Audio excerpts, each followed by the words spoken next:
Carnival Cruise Lines, they've made some changes to their code of conduct, and now certain behaviors on board cruise ships, well, they could end up costing you a lot of money.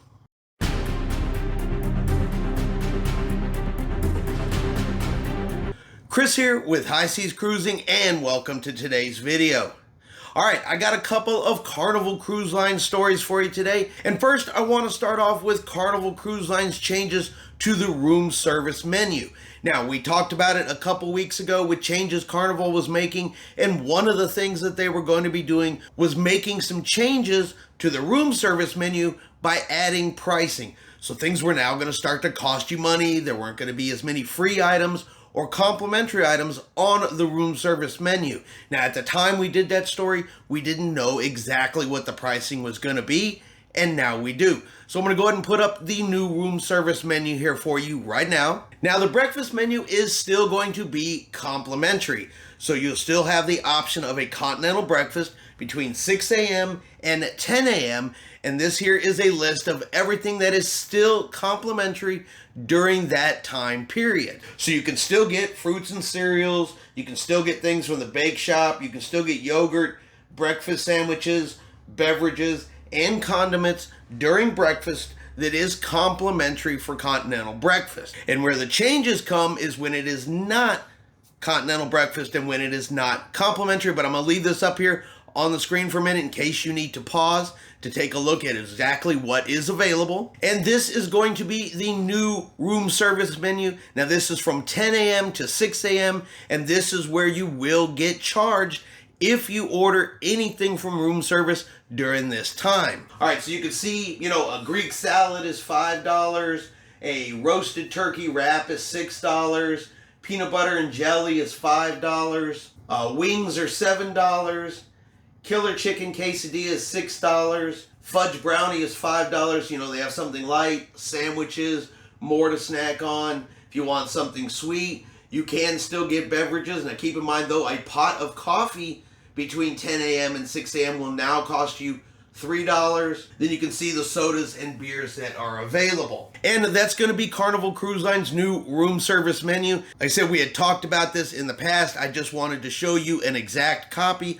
of what you will see on an upcoming cruise. If you like to order room service, these are the prices that they are going to charge you if you order outside, of course, of that 6 a.m. to 10 a.m. And it's been a bit of a mixed bag of feelings on what people think about this. I've seen comments where people are okay with it. They think it's going to help prevent food waste. And I've also seen others where they feel this is just another example of the cruise line nickel and diming them. But you guys will have to let me know in the comments below, what do you guys think? Is this a good move by Carnival? A bad move by Carnival? Are you okay with the charges? Or do you think they're just trying to get more of your money? And finally, misbehavior on a cruise ship. Now, look, we've heard some stories from Carnival here over the last few months. We've heard stories of fighting on board cruise ships. Now, it's not every ship. It's not every sailing, but it has been enough incidences recently, and probably some that we haven't heard about, that has caused Carnival Cruise Lines to update their code of conduct. And now their code of conduct does include the possibility of a $500 fine for misbehavior on board a cruise ship.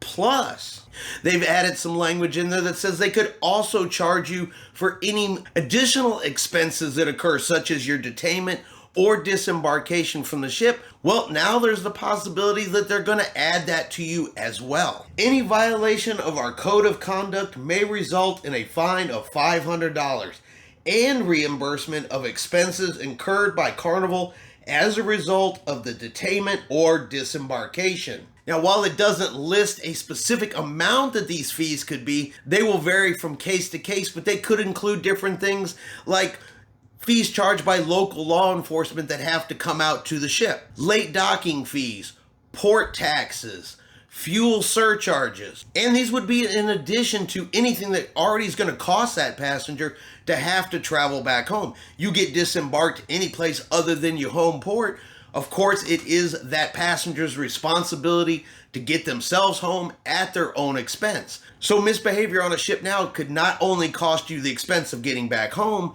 now you're looking at additional fees and a $500 fine. So if you're thinking about misbehaving on a cruise ship, for an example, fighting on board a cruise ship, that definitely falls under a violation of the code of conduct. A person can find themselves in more than just hot water. They can also find themselves in a pretty good financial bind over it as well. So something to think about when you get on your next cruise. Now, like I said, this is a few people, a tiny, tiny percentage of cruise passengers that sail on cruise ships every day. These incidences are really pretty far and in between, but like I said, it has been enough of them recently that has caused Carnival to make changes to the code of conduct to address these issues. Now, it goes on to say that all of these fines and fees will be addressed on a case-by-case basis. So it's really going to all depend on the violation that was done, the outcome, the attitude of everybody involved.